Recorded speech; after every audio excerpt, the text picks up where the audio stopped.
রাসূলের সাহাবী সাদ সালামী একদিন রাসূলের দরবারে বসে কান্না করতেছেন আর গড়াগড়ি করতেছেন। রাসূল ডাক দিয়া বলে, হে সাদ সালামী, তোমার কি হয়েছে? তুমি কি জন্য কান্না করতেছো? কি জন্য তুমি কান্না করতেছো? আমার কাছে সব কিছু খুলে বলো। সাদ সালামী ডাক দিয়া বলে, ইয়া রাসূলুল্লাহ, ইয়া হাবিবাল্লাহ, দীর্ঘ 8 মাস হয়ে গেছে আপনার হাতে আমি ইসলাম ধর্ম গ্রহণ করেছি। ইয়া রাসূলুল্লাহ, ইয়া হাবিবাল্লাহ, সমস্ত সুন্নাতের উপর আমি আমল করতেছি, মাত্র একটা সুন্নাতের উপর আমি আমল করতে পারতেছি না। রাসূল ডাক দিয়া বলে, কি সেই সুন্নাতটা আমার কাছে খুলিয়া বলো, আমি তোমার সেই সুন্নাতটা, আমি তোমার সেই মনের আশা আমি রাসূল পূরণ করিয়া দেব। সাদ সালামী ডাক দিয়া বলে, ইয়া রাসূলুল্লাহ, ইয়া হাবিবাল্লাহ, আমি বড় অসহায়, আমার টাকা পয়সা নাই, আমার চেহারা তেমন ভালো দেখায় না, মুখের মধ্যে বসন্তের দাগ, আমাকে সকলে ঘৃণা করে, আমার বয়স 35 বছর হয়ে গেছে, কেউ আমাকে, আমার কাছে কেউ মেয়ে বিবাহ দিতে দেয় না, কেউ আমার কাছে মেয়ে বিবাহ দিতে চায় না। ইয়া রাসূলুল্লাহ, ইয়া হাবিবাল্লাহ, এই সুন্নাতের কারণে কাল কিয়ামতের ময়দানে আল্লাহ রাব্বুল আলামিন যদি আমাকে জিজ্ঞাসা করে, আমি আল্লাহ রাব্বুল আলামিনের কাছে কি জবাব দিব? রাসূল সাল্লাল্লাহু আলাইহি ওয়াসাল্লাম ডাক দিয়া বলে, হে সাদ সালামী, তুমি কান্না করিও না, তোমার কান্না করতে হবে না, তুমি যাও যাও, এই জামানার সব থেকে ধনী ব্যক্তি আমর ইবনে ওয়াহাবের কাছে যাও, তার একটা কন্যা আছে যাকে এই মদিনার মধ্যে তার নাম যুবকরা হুর বলে তাকে ডাকতে থাকে, তার নাম বলে না, তাকে শুধু হুর বলিয়া তাকে পরিচয় দেয়, এত পরিমাণ সুন্দরী। যাও আব্দুর রহমান আমর ইবনে ওয়াহাবের কাছে যাও, যাওয়ার পরে বলো, আমি রাসূল তার মেয়ের বিবাহর প্রস্তাব পাঠাইছি। ونشهد أن سيدنا ومولانا محمدا عبده ورسوله أرسله بالحق بشيرا ونذيرا وداعيا إلى الله بإذنه وسراجا منيرا أما بعد فأعوذ بالله من الشيطان الرجيم بسم الله الرحمن الرحيم لقد خلقنا الإنسان في أحسن تقويم وقال رسول الله صلى الله عليه وسلم من أحب سنتي فقد أحبني ومن أحبني كان معي في الجنة إن الله وملائكته يصلون على النبي يا أيها الذين آمنوا صلوا عليه وسلموا تسليما اللهم صل على محمد النبي الأمي وعلى آله وسلم تسليما الحمد لمن قدر خيرا وقبالا الحمد لمن قدر خيرا وقبالا والشكر لمن صور حسنا وجمالا والشكر لمن صور حسنا وجمالا فرد صمد عن صفة خلق بري ফরদুন সামাদুন আন সিফাতিন খালকি বারিউন রব্বুন আযালিয়ুন খালাকা খালকা কামালা রব্বুন আযালিয়ুন খালাকা খালকা কামালা لا ضد ولا ند ولا حد لمولى لا ضد ولا ند ولا حد لمولى الآن كما كان ولم يلق زوالا الآن كما كان ولم يلق زمالا الحمد لله আল্লাহ রব্বুল আলামিনের দরবারে লক্ষ কোটি শুকর। মহান রব্বুল আলামিন আমাদেরকে একটি দিনই মাজলিসে আসার, বসার, কিছু কথা বলার, শোনার তৌফিক দান করেছেন। এই জন্য আমরা নিয়ামতের শুকরিয়া আদায় করি আলহামদুলিল্লাহ। রব্বুল আলামিনের দরবারে আরো লক্ষ কোটি শুকর। মহান রব্বুল আলামিন আমাদেরকে আখিরি জামানার নবী হযরত মুহাম্মদ মুস্তাফা সাল্লাল্লাহু আলাইহি ওয়াসাল্লামের উম্মত বানায়া আল্লাহ রাব্বুল আলামিন দুনিয়ায় পাঠাইছেন। এজন্য আমরা আরেকবার নিয়ামতের শুকরিয়া আদায় করি আলহামদুলিল্লাহ। আল্লাহ রাব্বুল আলামিন কোরআনের মধ্যে জানায়া দিবেন, লা ইন শাকারতুম লা আযীদান্নাকুম وَلَئِن كَفَرْتُمْ إِنَّ عَذَابِي لَشَدِيدٌ। বান্দা নিয়ামত পাওয়ার পরে যদি নিয়ামতের শুকরিয়া করো, আমি আল্লাহ রাব্বুল আলামিন তোমাদের নিয়ামতকে বাড়ায়া দেব। নিয়ামত পাওয়ার পরে নিয়ামতের শুকরিয়া করবা না, ইন্না আযাবি লাশাদীদ, স্মরণ রাখো নিশ্চয় আমার আযাব বড়ই কঠিন। আল্লাহর এক বান্দা রাস্তা দিয়ে চলতেছে, ওই আল্লাহর বান্দার জুতা কেনার মতো টাকা পয়সা নাই, অসহায় এক আল্লাহর বান্দা রাস্তা দিয়ে চলতেছেন আর আফসোস করতেছেন যে আল্লাহ রাব্বুল আলামিন আমাকে এত পরিমাণ অভাবের মধ্যে রাখছে যে একটা জুতা কিনবো সেই টাকা আমার না। আল্লাহর বান্দা হাঁটতেছে হাঁটতেছে হাঁটতেছে, হঠাৎ এক বান্দার সাথে সাক্ষাৎ হয়ে গেছে।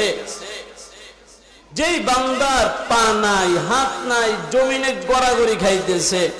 দেখার পরে ওই ব্যক্তি আল্লাহু আকবার বলে চিৎকার মারছে যে আল্লাহ আমাকে এত পরিমাণ নিয়ামতের মধ্যে রাখছে, আমার হাত আছে, আমার পা আছে, আর আমার সামনে যেই বান্দা গড়াগড়ি খাইতেছে তার পা নাই, হাত নাই, গড়াগড়ি খাইতেছে, আর আমার জুতা নাই।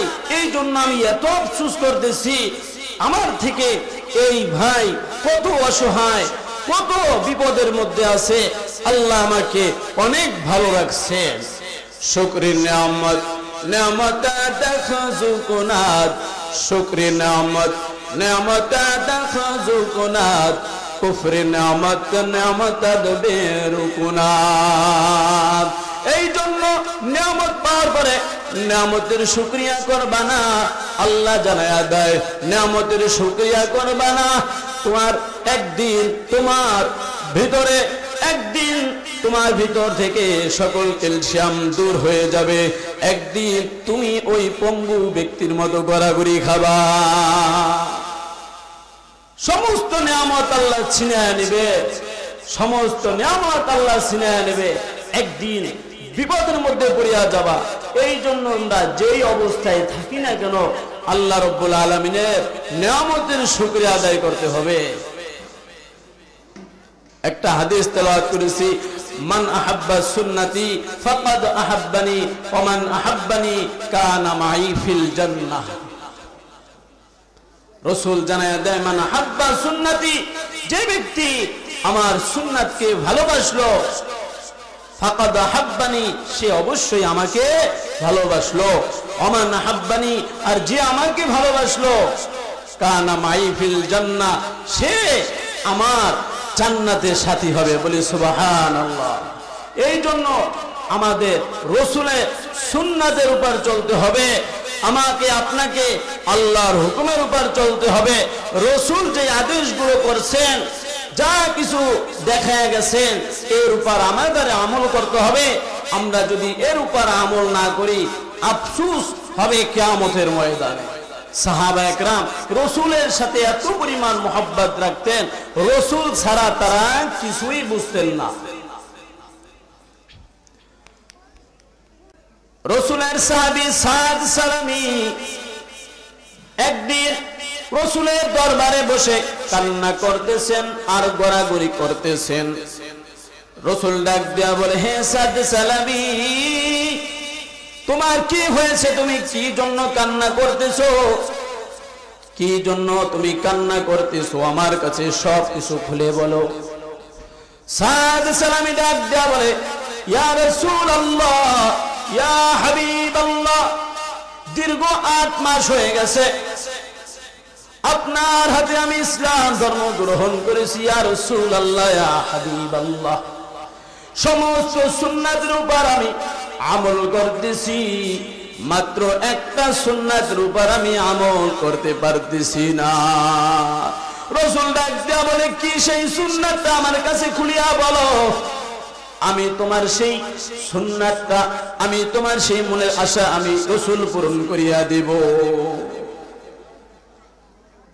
সাদ সালামী ডাক দিয়া বলে, ইয়া রাসূলুল্লাহ, ইয়া হাবিবাল্লাহ, আমি বড় অসহায়, আমার টাকা পয়সা নাই, আমার চেহারা তেমন ভালো দেখায় না, মুখের মধ্যে বসন্তের দাগ, আমাকে সকলে ঘৃণা করে, আমার বয়স 35 বছর হয়ে গেছে, কেউ আমাকে, আমার কাছে কেউ মেয়ে বিবাহ দিতে দেয় না, কেউ আমার কাছে মেয়ে বিবাহ দিতে চায় না। ইয়া রাসূলুল্লাহ, ইয়া হাবিবাল্লাহ, এই সুন্নাতের কারণে কাল কিয়ামতের ময়দানে আল্লাহ রাব্বুল আলামিন যদি আমাকে জিজ্ঞাসা করে, আমি আল্লাহ রাব্বুল আলামিনের কাছে কি জবাব দিব? রাসূল সাল্লাল্লাহু আলাইহি ওয়াসাল্লাম ডাক দিয়া বলে, হে সাদ সালামী, তুমি কান্না করিও না, তোমার কান্না করতে হবে না, তুমি যাও যাও এই জামানার সব থেকে ধনী ব্যক্তি আমর ইবনে ওয়াহাবের কাছে যাও, তার একটা কন্যা আছে যাকে এই মদিনার মধ্যে তার নাম যুবকরা হুর বলে তাকে ডাকতে থাকে, তার নাম বলে না, তাকে শুধু হুর বলিয়া তাকে পরিচয় দেয়, এত পরিমাণ সুন্দরী। যাও আব্দুর রহমান আমর ইবনে ওয়াহাবের কাছে যাও, যাওয়ার পরে বলো, আমি রাসূল তার মেয়ের বিবাহর প্রস্তাব পাঠাইছি। সাদ সালামী ডাক দিয়ে বলি, ইয়া রাসূলুল্লাহ, ইয়া হাবিবাল্লাহ, আমার তো সাহসই হয় না, এই জামানার মধ্যে সব থেকে ধনী ব্যক্তি তার মেয়েকে আমি বিবাহের জন্য প্রস্তাব দেব, আমার তো ভয় লাগতেছে। রাসূল ডাক দিয়ে বলে, না না, তোমার কোনো ভয় নাই, যাও। যাওয়ার পরে আমি রাসূলের কথা বলবো, আমি রাসূল প্রস্তাব দিয়েছি। সাদ সালামে যাইতেছে যাইতেছে, এক কদম সামনে যায়, 2 কদম পিছনে আসে, মনের মধ্যে ভয়, রাসূল যেহেতু বলছে তারপর তো আমার যাইতে হবে, যাই গিয়া দেখি, প্রস্তাব দিয়ে দেখি, আল্লাহ যদি কবুল করে ইনশাআল্লাহ হয়ে যাবে। সাদ সালামী আমর ইবনে ওয়াহাবের বাড়িতে যাওয়ার পরে, বাড়িতে যখন নক করেছে, আমর ইবনে ওয়াহাব বের হয়ে বলতেছে, কি তুমি দরজায় নক করলা? সাদ সালামী সমস্ত কথা তার সামনে পেশ করছে, আমি আপনার মেয়েকে বিবাহ করতে চাই, রাসূল আমাকে আপনার বাড়িতে রাসূল সাল্লাল্লাহু আলাইহি ওয়াসাল্লাম নিজে পাঠাইছেন। সাদ সালামী একবার তার দিকে তাকায়, সাদ সালামীর দিকে একবার তাকায়, আমর ইবনে ওয়াহাব আর একবার আসমানের দিকে তাকায়। আমি তো কিছুই বুঝতে পারতেছি না, এই লোক কোথা থেকে আসলো? আমি এই জামানার মধ্যে সব থেকে ধনী ব্যক্তি আমার কাছে আসছে আমার মেয়ে বিবাহের জন্য, চেহারাও তেমন ভালো না, টাকা পয়সা তেমন নাই, গায়ে পোশাক নাই, মুখের মধ্যে বসন্তের দাগ। আমার মেয়েকে বিবাহ করার জন্য আসছে না, এখানে বিবাহ করার জায়গা না, এখান থেকে দূর হয়ে যা। সাদ সালামীকে তার বাড়ি থেকে বের করিয়া দিছে। আমর ইবনে ওয়াহাবের মেয়ে ওই ব্যক্তির কথাগুলো মন দিয়ে শুনছে। যখন ঘরের মধ্যে প্রবেশ করছে, আমর ইবনে ওয়াহাবের মেয়ে ডাক দিয়া বলছে, বাবা তুমি কার সাথে বেয়াদবি করেছো রে বাবা? ওই লোকটাকে কি পাঠাইছে জানোনি? ওই ব্যক্তিকে পাঠাইছে আখির জামার নবী হযরত মুহাম্মদ মুস্তাফা সাল্লাল্লাহু আলাইহি ওয়াসাল্লাম। ও বাবা যাও যাও, তুমি তার সাথে এত পরিমাণ খারাপ ব্যবহার করছো, রাসূলের কাছে গিয়া যদি তোমার নামে মামলা দেয়, আল্লাহ রাব্বুল আলামিনের পক্ষ থেকে তোমার বিরুদ্ধে আয়াত নাজিল হয়ে যাইতে পারে। বাবা তাড়াতাড়ি তুমি রাসূলের দরবারে যাও। রাসূলের দরবারে গেছে, যাওয়ার পরে সমস্ত কথা বলছি, ইয়া রাসূলুল্লাহ, ইয়া হাবিবাল্লাহ, আমি তো বুঝতে পারি নাই, আমি তো আপনার সাথে খারাপ ব্যবহার করে ফেলছি। ইয়া রাসূলুল্লাহ, ইয়া হাবিবাল্লাহ, আমাকে আপনি ক্ষমা করবেন। রাসূল সাল্লাল্লাহু আলাইহি ওয়াসাল্লাম বলছে, আচ্ছা সমস্যা নাই। বিবাহের জন্য সাদ সালামীকে প্রস্তুত করলেন। সাদ সালামীকে ডাক দিয়ে বলছে, হ্যাঁ সাদ সালামী, এখন তো তোমার বিবাহ হবে, মোহরের তো টাকা দরকার। 400 দিরহাম মোহরানা ধার্য করলেন। সাদ সালামীকে ডাক দিয়ে বলতেছে, তোমার কাছে কি কোনো টাকা পয়সা আছে? সাদ সালামী ডাক দিয়ে বলছে, ইয়া রাসূলুল্লাহ, আমার কাছে কোনো টাকা পয়সা না। যাও তুমি আমার সাহাবী আলী রাদিয়াল্লাহু তাআলা আনহুর কাছে যাও, আবু বকর রাদিয়াল্লাহু তাআলা আনহুর কাছে যাও, তাদের কাছ থেকে গিয়া বলো আমি তোমাকে টাকা দিতে বলছি।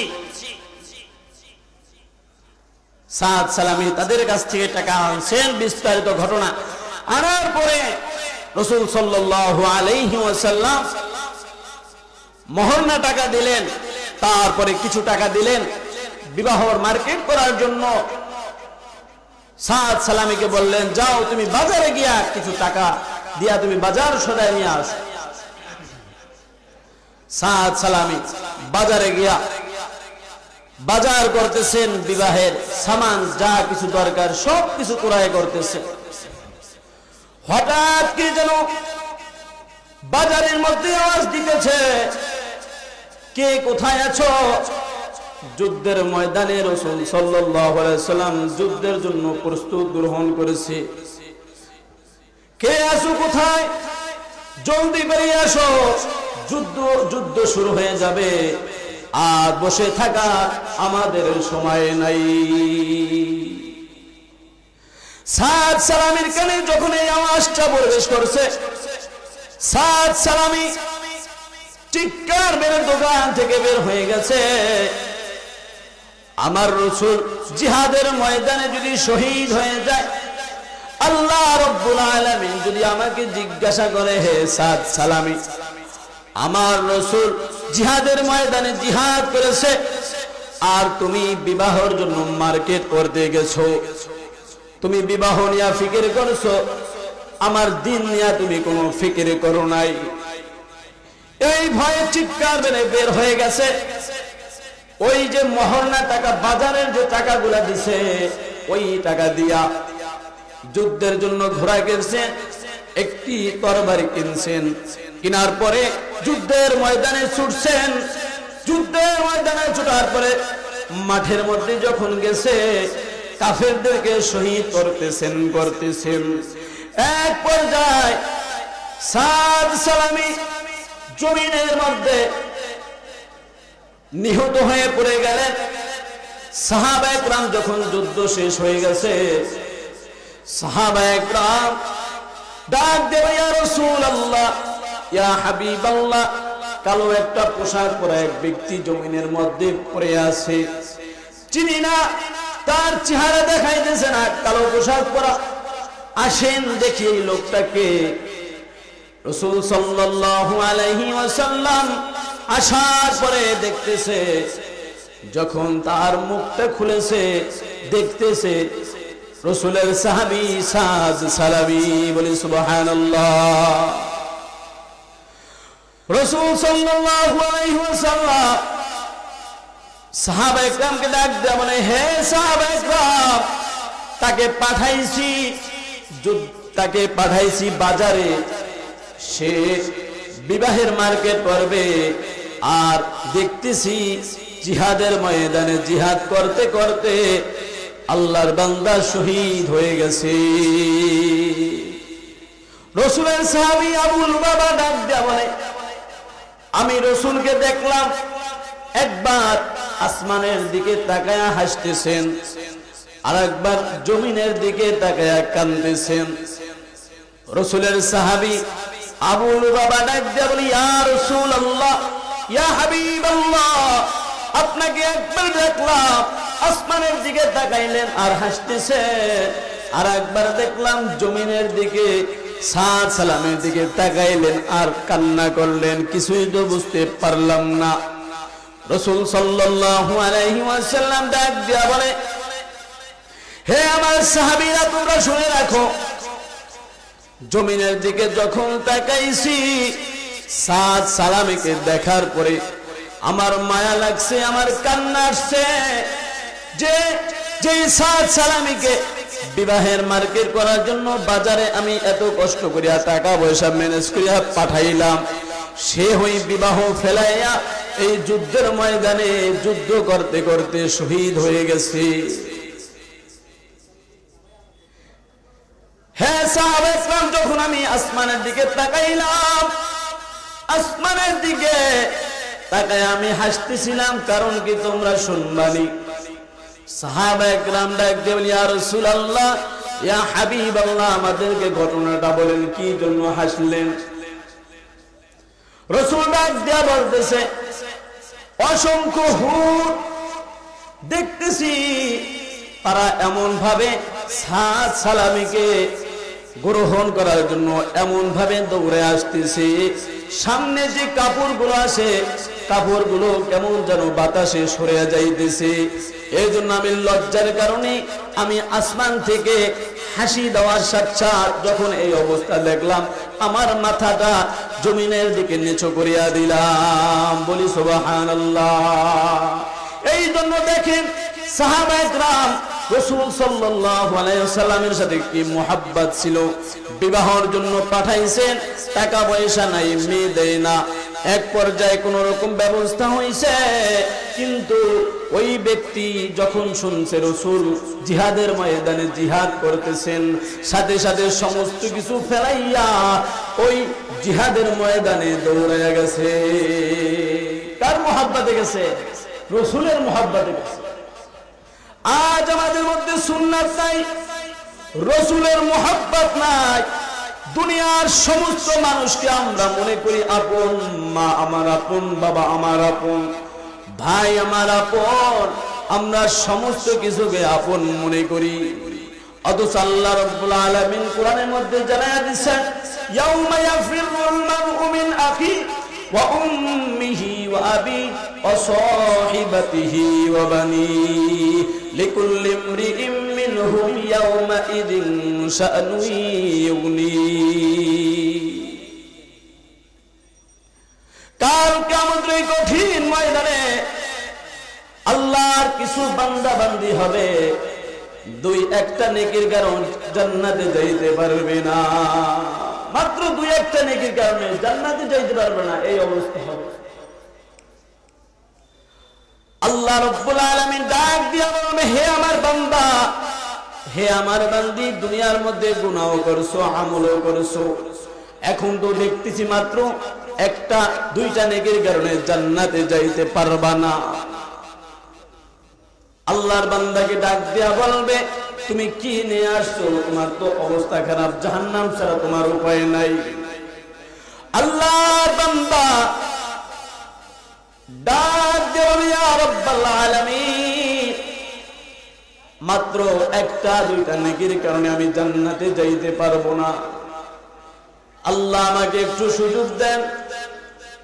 এই ময়দানে আমার মা আছে, আমার বাবা আছে, আমার ভাই আছে, আমার বন্ধু আছে, মাত্র একটা দুইটা নেকি আমি তাদের কাছ থেকে নিয়ে আসি।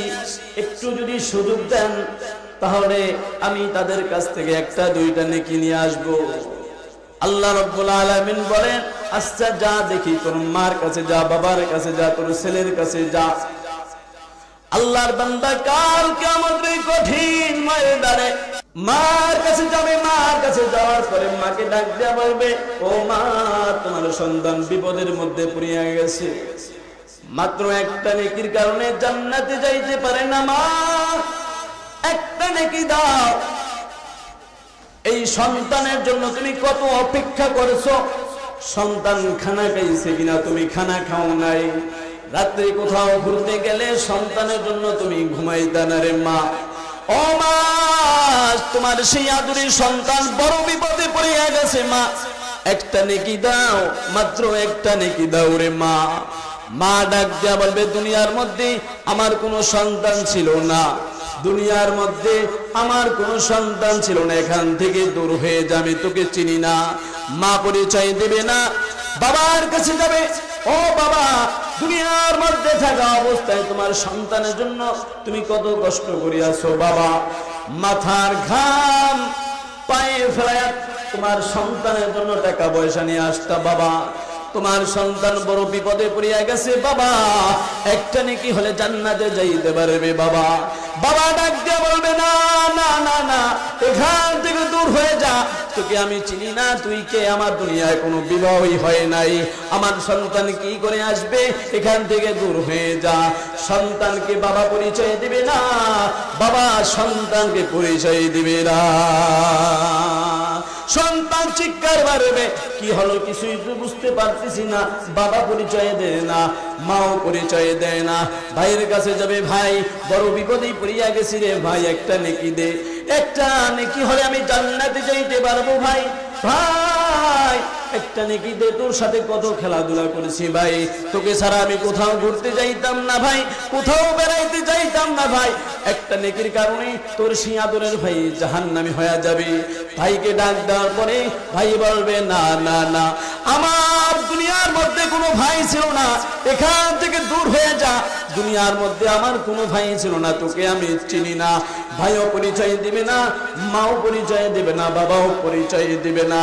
এই জন্য দেখেন আল্লাহ এর জন্য কোরআনের মধ্যে জানায়া দিবেন, ইয়াউমা ইয়াফিরুল মারউ মিন আখি ওয়া উম্মিহি ওয়া আবি ওয়া সাহিবাতিহি ওয়া বানি। কাউকে আপন মনে করা যাবে না, আপনার কবরে আপনি যাবেন, কবরে যাওয়ার পরে আপনার হিসাব আপনারই দিতে হবে। দুনিয়ার কাউকে আপন মনে করা যাবে না। আপনি কি দেখেন না, একজন মানুষ মারা যাওয়ার পরে ওই ব্যক্তিকে সবাই ফিকির করে কিভাবে তাড়াতাড়ি দাফন করা যায়। জোহরের সময় মারা গেছে, আত্মীয় স্বজন ডাক দেয়া বলবে দুনিয়ার মধ্যে আর রাখা যাবে না, আসরের পরেই বিদায় করে দেওয়া হবে, আসরের পরেই বিদায় করে দেওয়া হবে। এক ব্যক্তি ডাক দেয়া বলে, না না, তার বাবা আছে ঢাকা থেকে আসার পরে মাটি দেওয়া হবে। পাড়াবর্তী বেশি ডাক দেয়া বলে, না না, অপেক্ষা করা হবে না, আসরের পরে তাকে দাফন করে হবে, আসরের পরেই তাকে দাফন করা হবে, আর অপেক্ষা করা যাবে না।